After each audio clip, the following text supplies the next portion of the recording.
Hi everyone, welcome to George Valentino Psychics, and today I feel this is a big treat for me, let alone you. I've got a really good friend of mine and a top psychic, and also a manifesting life coach, which is something I'm very unfamiliar with.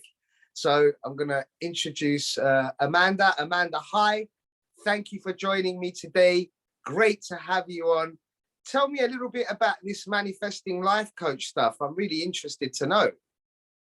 Well, hello, George, and thank you for having me today. And thank you for inviting me to do this. I'm really, really grateful. So total gratitude to you for having me in your space. So manifesting life coaching is something that I really, really have close to my heart.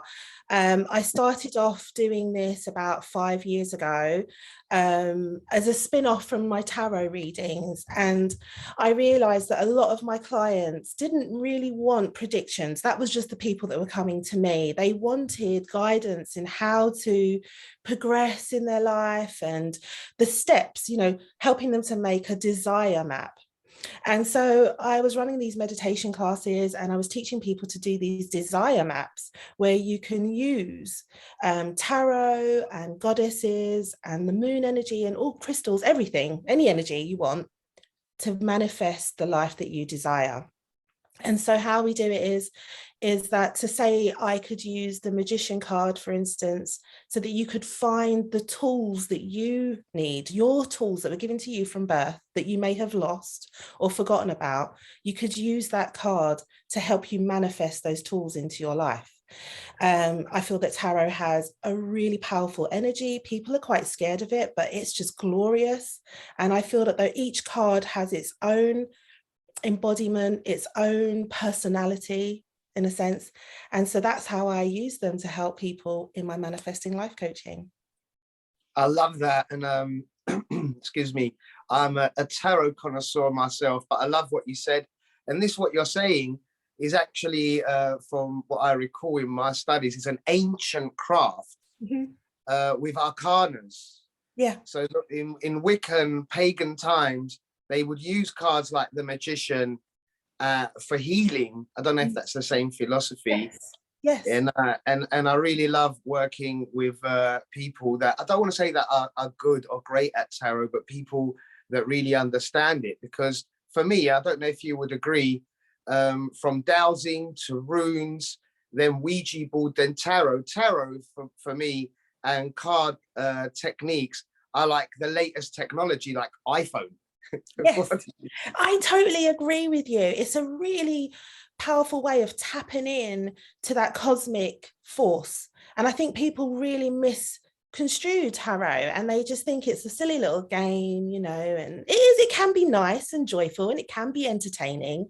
But when you get really into it and you start to understand the archetypes and how they fit different people, there's a psychology behind it, and that's what I love. I love the psychology and really the deep mystical advice that the cards can give us, not just, a tall, dark, handsome stranger is coming.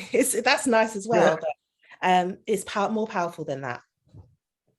What I love about tarot myself, because any spiritual technique, because we're both very similar in our ways, and I love your ways. You have this amazing, like Mayan, like mystical look about you as well. You do. With tarot or any kind of reading format, we open like a portal and we close a portal. Yeah. And for me, tarot is a safe way of doing readings as well, as opposed to just mediumship. What do you think? I agree as well, because with mediumship, sometimes you're opening a doorway, and if you're not skilled, or if the person that you're reading for has fears, it could bring in things that you're not expecting. Although it is another valuable way to work, the person, you have to make sure you go to the right person, whereas tarot is very specific, isn't it? Because I'm a believer of that. I work with angels as well. So I'm a believer that you call things by name. So if I'm calling on the magician card, I'm only going to get the energy of the magician card. I'm not going to get some other random energy coming through. And so that's why I think it's pretty safe, because you're very specific and you're honing in. And that's why I think it really works for life coaching, because it hones in to manifest you have to have specific ideas and specific wants. You can't be random and say, I just want a holiday. You have to be specific of where you want to go and how you want to feel when you get there. Exactly. And I do love that. Also, it's the touch and feel element. It's like when you imagine something, for me, I don't think that's always imagining. I feel there's wandering spirits, there's spirits that haven't totally crossed. Is that a negative spiritual energy? Is that a positive spiritual energy? So when you hold something, when it's a touch and feel solid object like a card, I felt that was quite an easier, not that we're looking for easy, but it's less energy consuming. Yes, and that's why, like I said, cards have personalities. So it's like meeting a friend. You don't have to work hard when you're with your friends, do you? You don't have to force a conversation. You don't have to force the energy, the vibe. I feel that that's what tarot's like, each card. And that's why for every person, you get that specific card, because that's your friend for today. That's your vibe. That's what you're meant to have. I have to ask you this cliche question, and I'm looking forward to the answer as well. So when did you first truly discover that you had this gift, and how did you embrace it at first? Did you embrace it? Was you afraid of it? How was it for you, and what was it for you? Well, mine was really, really early on. I was a very young child in a spiritual church from the age of 5. So I've always been around spiritual people and, mediums and candle magic and all that sort of stuff, candle pulling. But obviously, as a child, you don't really pay attention, do you, when you're very small. Then I got my first tarot deck when I was 13, which I used to take to school and just play around, and everyone thought that I was the hippest girl in school with my tarot deck.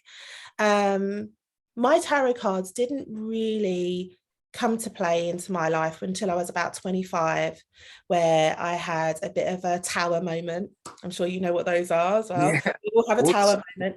And I went to the cards and I really listened, because normally you deal the cards, and before I would be like, oh, I wasn't in tune really, but this time I really did listen, and I haven't looked back since. And it's like over 30 odd years I've been reading tarot, since I had my first deck. And I'm one of those people, I say, if my cards tell me to do something, I'm doing it. I don't waver anymore, because I've learned my lessons from not listening. Do you still have your cards? Do you wrap them in a cloth and stow them away? What do you do with your cards when you finish using them? Like me, and yourself, we're constantly using and performing readings, so they get worn out very quickly over the years. How do you store your cards? How do you put them away? So because I have so many, they actually just live in their boxes that they came in on a lovely shelf that gets, they get very taken care of, and I have crystals on the shelf with them. But for the phone work that I do, it's really weird, because I have my very first deck that I had since I was 13, and that's the one that I use for the phone, and it's actually got, some of the cards are all bent and like it looks like it's disintegrating. But I'm so conscious that I feel like if I don't use those ones, I might not be able to do it. I don't know why. I just feel like if I don't use those ones over the phone, I have a bit of a thing about that. So I use those ones only for that. I'm with you. I'm more, I use all different types of tarot because of the artwork, the interpretation, from Egyptian to Italian to Greek. And I find Rider-Waite tarot, the traditional, simple deck for me, because it's not the cards alone. Like for people that, because they're so accessible to buy, you can go online and, oh, I've got a set of tarot cards. It's obviously a lot more than that. And I find that simplicity sometimes, rather than all these, although I love all tarot, and, this is not knocking anyone, but I find that the simple Rider-Waite, it gives you more energy to focus within the connection with your guide. What do you think? I agree with you, and that's the one I use for the phone work, is the Rider-Waite. That was my very first deck, and I think it's a very quick connection, like a telephone call. It's like that. So that's why I feel there's this connection with me using it for that. But I do love all of the up and coming artists now that are doing tarot cards, and I've got so many from young artists, and especially female artists, and there's a lot of diversity in the decks, and so I'm drawn to those cards as well, but I tend to use those for face-to-face readings now. Excellent. Amanda, I absolutely love your energy, and I think our next episode, I can't wait to do it as well. We should do a more in-depth analysis of some tarot. I'd love that. Where you pick a card and I'll analyze it, and I'll pick a card and you analyze it, and then we can swap our ideas out there for our viewers out there, because I think you're an absolutely fantastic tarot reader. But above just giving readings, because you could be an amazing reader and not have any empathy, what I love about your style, you're very to the point, but in such a nice way. How do you do that? With me, people say, oh my God, you're just so direct. With you, you're direct, but in a nice direct. I don't know. Sometimes I struggle with, I struggled very hard in the beginning with my empathy, because I'm a Pisces. Like, so my rising sun, everything's a Pisces. So when I first started doing paid readings, I would cry in the reading, after the reading, which isn't helpful if you're a healer. They don't come to you for you to cry.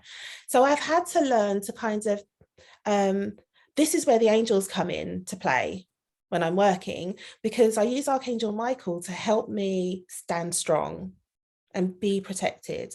But then I also use angels like Jophiel to have that soft energy, that soft touch, where I can really reach into people and touch their hearts. So that's why for my personal self, I'll call on the angels before I will do a reading and get myself set up to be prepared for whatever's coming through. But definitely Archangel Michael and his masculine strong shield and sword helps me be strong and firm. Excellent. I love that. Amanda, thank you for touching base with us today. Absolutely love your energy, and I can't wait to do another episode with you. Thank you. You. Thank you so much. Thank you.